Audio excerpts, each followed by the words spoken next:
एखाद्याला वाटत असेल की मी त्या पक्षामध्ये गेल्यानंतर माझं गणित पक्क बसेल, मला तिथं भविष्य चांगलं असेल, की मला मिळेल का नाही तिकीट, माझं इथं काही खरं आहे का नाही, माझं कसं होईल, मग मला तिकीट नाही दिल्यावर मग पुन्हा दुसरे दरोजे बंद झाल्यानंतर, म्हणून दुसरे दरोजे बंद होऊ नये आणि माझं इथं काही खरं नाही, मला इथं भविष्य नाही. लातूर जिल्ह्यामध्ये महानगरपालिकेच्या अनुषंगाने इच्छुक उमेदवार प्रचार करत आहेत आणि आपल्याबरोबर माजी महापौर दीपक सुळ आणि नगरसेवक आहेत. काय सांगाल सर, आपण प्रचार करत आहात, काय आपली पुढली दिशा असणार आहे? प्रभाग क्रमांक 10च्या संदर्भामध्ये आमचं ठरलंय, आमचा अजेंडा आहे विकास आणि लोकांसोबत जुळलेली नाळ. लोकांच्या मनामधला विकास प्रभाग क्रमांक 10 मध्ये उतरवायचा आहे. गेल्या 8 वर्षापासून आम्ही 32 कोटी रुपयाचे कामं प्रभाग क्रमांक 10 मध्ये आदरणीय अमितजी देशमुख साहेबांच्या माध्यमातून, आदरणीय दिलीपरावजी देशमुख साहेबांच्या माध्यमातून या भागामध्ये करू शकलो. आणि जी कामं आम्ही या ठिकाणी 32 कोटीची कामं केलेली आहेत, त्या 32 कोटीच्या विकास कामाच्या जोरावरती आम्ही या लातूर महानगरपालिकेमध्ये प्रभाग क्रमांक 10 मध्ये उतरतोय. आणि जी काही कामे 10-15% राहिलेली शिल्लक आहेत, ते शिल्लक राहिलेली कामं ते पण आम्हालाच करायचं. आणि ती कामं करण्यासाठी ही जी प्रभाग क्रमांक 10ची जनता आहे, ती जनता नक्कीच आशीर्वाद देईल असं आम्हाला वाटतंय. आणि आपण या भागामध्ये फिरत असाल तर तुम्ही लक्षात घ्या, तुम्हाला कुठं सुद्धा असं दिसणार नाहीये की कुठंतरी विकासाचं काम रखडलं गेलेलं आहे. आम्ही जे करतोय ते फाउंडिंग काम आहे, आमचं परफेक्ट काम आहे. आणि जी काही आम्ही प्रशासकीय काळात सुद्धा या भागामध्ये आम्ही लोकांची टच राहिलो.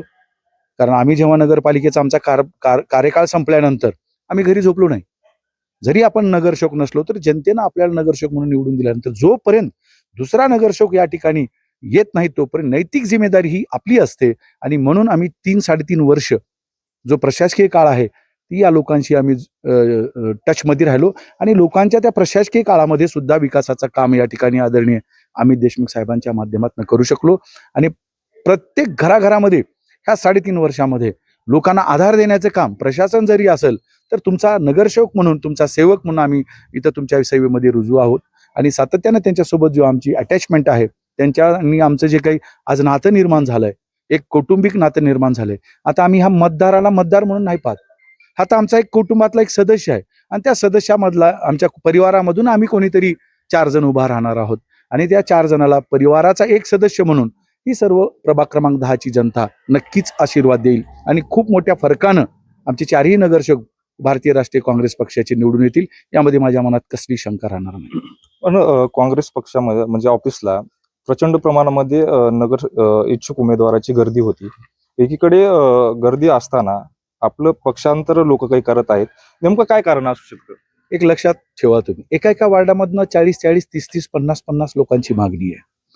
मग आता लोक आपापली गणितं टाकतात की मला मिळेल का नाही तिकीट, माझं इथं काही खरं आहे का नाही, माझं कसं होईल, मग मला तिकीट नाही दिल्यावर मग पुन्हा दुसरे दरोजे बंद झाल्यानंतर, म्हणून दुसरे दरोजे बंद होऊ नये आणि माझं इथं काही खरं नाही, मला इथं भविष्य नाही, असं काही ज्यांना भीती वाटते, ज्यांना गॅरंटी नाही आणि ज्यांना आपल्याच कामावर गॅरंटी नाही, असे लोक पक्ष सोडतात. ते मला म्हणायचे आपल्या स्वार्थासाठी हे जात आहेत. एक लक्षात असू द्या की राजकारणामध्ये कोणी संत नाही, कोणी साधू नाही. आणि राजकारण म्हणून जो राजकारण मैदानात उतरतो ना, तो राजकारणी असतो.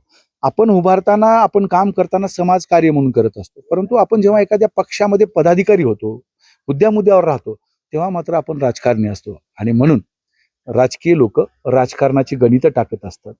आणि एखाद्याला वाटत असेल की मी त्या पक्षामध्ये गेल्यानंतर माझं गणित पक्क बसेल, मला तिथं भविष्य चांगलं असेल, म्हणजे वैयक्तिक भविष्य, त्याच्या पोटी हे लोक जात आहेत, नाहीतर दुसरे काय आहे तिकडे. बरं, भाजप म्हणतंय काँग्रेस लातूर मुक्त काँग्रेस करू, त्याच्यावर काय बोलणार आहात तुम्ही? महापौर आहात, माजी महापौर आहात, त्याच्यावर एक लक्षात असू द्या तुमच्या की अनेक लोक काँग्रेस पक्षाला संपवायला गेले, ते संपले, काँग्रेस कधी संपल नाही. कारण मनामध्ये, घराघरामध्ये, लोकांच्या हृदयामध्ये काँग्रेस रुजले. तुम्ही काँग्रेस पक्षातली माणसं घेऊन जाऊ शकाल, काँग्रेस पक्षांचा विचार आणि लोकांच्या मनामध्ये जे घर केलंय काँग्रेसनं ते कसं काढाल. म्हणून काँग्रेस कधी संपत नाही. जे गेले, तुमच्या माध्यमातून सांगतो, जे गेले ते संपतील, काँग्रेस कधी संपत नाही. आपल्या बरोबर अजून काही नगर सेवक पदाचे उमेदवार आहेत, काय सांगाल, काय प्रतिक्रिया आहेत? पक्षांतराबाबत बोलताय ना आपण. प्रभागामध्ये 2017 ते 24 पर्यंत 25 पर्यंत या भागाचे प्रतिनिधित्व केलेले आमचे स्नेही मार्गदर्शक दीपकजी सुळ साहेब यांच्या नेतृत्वामध्ये एवढा प्रचंड मोठा विकास आणि मूलभूत सुविधा उपलब्ध झाल्यात. वर्षानुवर्षे जिथं काही प्रश्न अडचणीत होते, नाल्याचे काही ठिकाणी थांबवलेले होते, काही ठिकाणी पाण्याचा प्रश्न होता, काही ठिकाणी ग्रीन बेल्टचं डेव्हलपमेंट होते, काही मंदिराचे होतं. काशी विश्व मंदिराचं लातूरमध्ये इतकं अति देखणं आणि सुंदर डेव्हलपमेंट यांच्या काळामध्ये झाले. त्या मागच्या काळामध्ये या भागाचे प्रतिनिधित्व आमच्या मिसेस डॉक्टर रुपाली सोळंके या सभापती होत्या. त्याही वेळी आम्ही या पूर्ण भागाला अतिशय 24 तास न्याय देण्याचा प्रयत्न केला, त्यांच्या समस्या सोडवण्याचा प्रयत्न केला. त्यानंतर या चारही नगरसेवकांनी अतिशय चांगलं काम केलंय आणि हाच गाडा आणि हेच वेग विकासाचा आणि नात्याचा वेग असाच आम्ही कायम पुढे चालू ठेवणार आहोत. या क्षणी मी एवढं बोलतो. आपल्या बरोबर अजून काही नगरसेवक पदाचे उमेदवार आहेत, काय सांगाल? नमस्कार, मी बालाजी मुस्कावाड, प्रभाग क्रमांक 10 मधून माझी पत्नी सुकेशनी मुस्कावाड ओबीसी प्रवर्गामधून उमेदवारीसाठी मागणी केलेली आहे. या प्रभागामधून अगोदर माझ्या मिसेस होत्या नगरसेविका आणि डॉक्टर साळुंके साहेबांच्या मिसेस होत्या आणि माजी महापौर दीपक सुळ साहेब होते आणि आजनीकर मॅडम होत्या.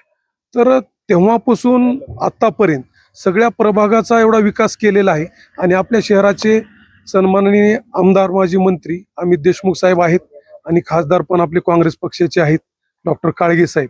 काळगे साहेब पण आपल्या प्रभाग 10 मध्येच स्वतः त्यांचं घर आहे, स्वतः त्यांचं हॉस्पिटल आहे. त्यामुळे त्यांचं अमित भाई देशमुख साहेबांचं आम्हाला सारखं मार्गदर्शन आहे.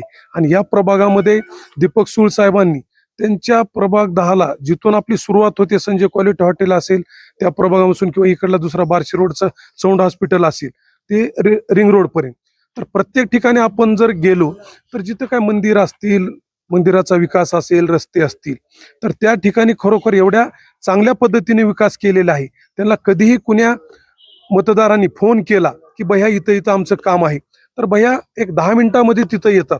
कारण प्रभागामध्येच सगळे राहत असल्यामुळं आणि खरोखर ज्या अडीअडचणी आहेत त्या अडीअडचणी सोडवत असल्यामुळं प्रत्येक ठिकाणी आम्ही बघतोय की प्रत्येक डोर टू डोर ज्यावेळेस जातोय तर दीपक भाई आवाज देतात की तांदेळताई या, केंद्रे काकू या.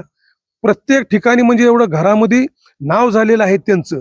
आणि पूर्वी सगळे उमेदवार सोबत आहेतच काँग्रेस पक्षाची, तर जे कोणी उमेदवार आता काँग्रेस पक्ष 4 देणार आहे प्रभाग 10 मध्ये, हे चारही प्रमुख उमेदवार जास्तीत जास्त मतांनी काँग्रेस पक्षाचीच निवडून येणार.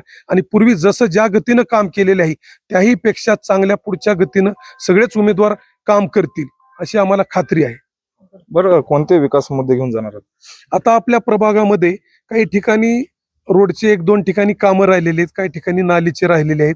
जसं भयानी सांगितले की दुर्गादेवी मंदिर आहे, सर्वांच जागृत देवस्थान आहे, तर त्या ठिकाणी काही लाईटचे काम आहे, काही गार्डनचं काम आहे.